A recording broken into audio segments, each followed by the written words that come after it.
আজ বিজয়ের ফুলশয্যা। কোনোদিনও ভাবেনি সোহিনীকে ছাড়া আর কারোর সাথে ওকে এই রাত কল্পনাও করতে হবে। তবুও আজ তাই হলো। আজ ওর ফুলশয্যা রুক্মিণীর সাথে। বিয়ের 3 বছরের মধ্যেই ডেঙ্গু জ্বরে চলে গেল সোহিনী, আর রেখে গেল 10 বছরের প্রেমিক তথা 3 বছরের স্বামী, আর সাথে 1 বছরের মেয়ে রিখিয়াকে। এতটুকু বাচ্চার মা ছাড়া চলে নাকি? তাই সবাই বারবার করে বিজয়কে বলেছিল আবার বিয়ে করতে, রিখিয়ার জন্য নতুন মা নিয়ে আসতে। কিন্তু তবুও রাজি হয়নি বিজয়। ওর মন প্রাণ জুড়ে যে শুধুই সোহিনী। কিছুদিন আগে জোর করে এই সম্বন্ধটা এনেছিল বুবলিদি, মানে ওর পিস্তুত দিদি। দিদির মোবাইলে মেয়েটার ছবি দেখে সেদিন চমকে উঠেছিল ও। রুক্মিণী ভীষণ শান্ত আর নম্র একটা মেয়ে। কলেজে পড়তো বিজয়দের সাথেই, ওর ক্লাসেই। মেয়েটার চোখে নিজের জন্য সব সময় তখন একটা অন্যরকম মুগ্ধতা দেখতে পেত বিজয়, কিন্তু আমল দেয়নি কখনো। তারপর 3rd ইয়ারে কলেজ শেষের কয়দিন আগে মেয়েটা বলেই ফেলেছিল একদিন ওকে নিভৃতে ডেকে নিজের মনের কথা। বিজয়, জানি না আমি তোর যোগ্য কিনা, কিন্তু বিশ্বাস কর, তোকে বড্ড ভালোবাসি। উত্তরে বিজয় বলেছিল, সরি রুক্মিণী, আমি তোর ডাকে সাড়া দিতে পারবো না রে। আমি অন্য একজনকে অনেক দিন থেকেই ভালোবাসি। কালো হয়ে গিয়েছিল মেয়েটার মুখটা, চোখ দুটো ভরে উঠেছিল জলে। বিজয়েরও খারাপ লেগেছিল, কিন্তু কিচ্ছু করার ছিল না। রুক্মিণীকে ছবিতে দেখেই বিয়েটা করতে রাজি হয়ে গিয়েছিল বিজয়, কারণ ওর মতে মমতাময়ী মেয়ে আজকালকার দিনে বিরল।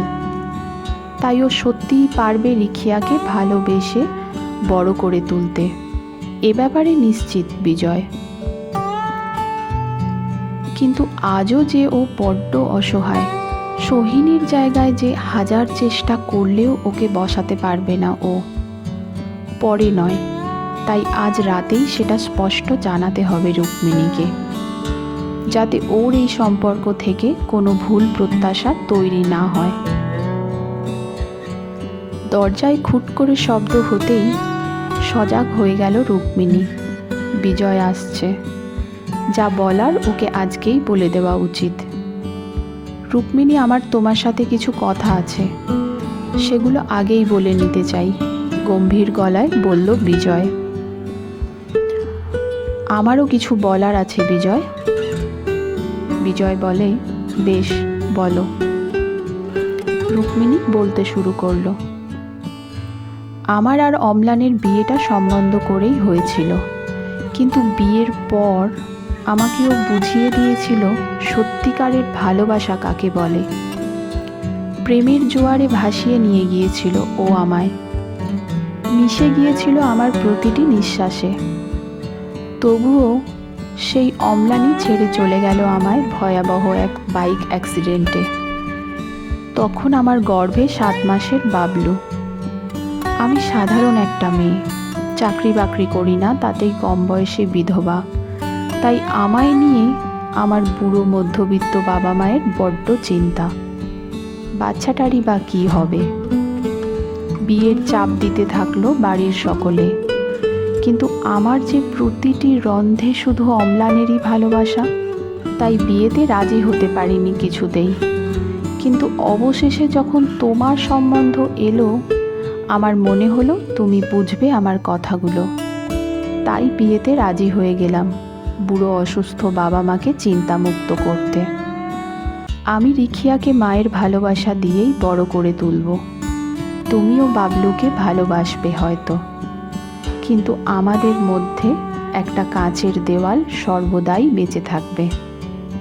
এক নিঃশ্বাসে কথাগুলো বলে গেল রুক্মিণী। থমকে গেছে বিজয়। হঠাৎ যেন সব কথা হারিয়ে গেছে। ও আর কি বলবে, সব কথা তো রুক্মিণীই বলে দিল। সম্মতিসূচক মাথা নাড়ল বিজয়। রুক্মিণীর ঠোঁটের ডগায় পাতলা হাসি। চকিতে বিজয়ের চোখের সামনে ফুটে উঠল বহু বছর আগের দেখা রুক্মিণীর সেই চোখ দুটো, যেখানে বিজয়ের জন্য ঝিকমিক করত এক অব্যক্ত ভালোবাসা। আজকে সেই দু চোখে শুধুই অম্লানের স্মৃতি। নিজের অজান্তেই বিজয়ের বুক ঠেলে বেরিয়ে এলো একটা ক্লান্ত নিঃশ্বাস।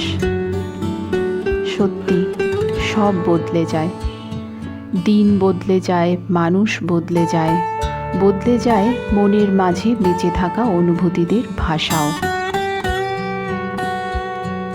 পল্লবী সেনগুপ্তর কলমে অন্য বসন্ত। ভুল ত্রুটি ক্ষমা করবেন। আমার তরফ থেকে পল্লবী সেনগুপ্তকে অনেক অনেক ধন্যবাদ।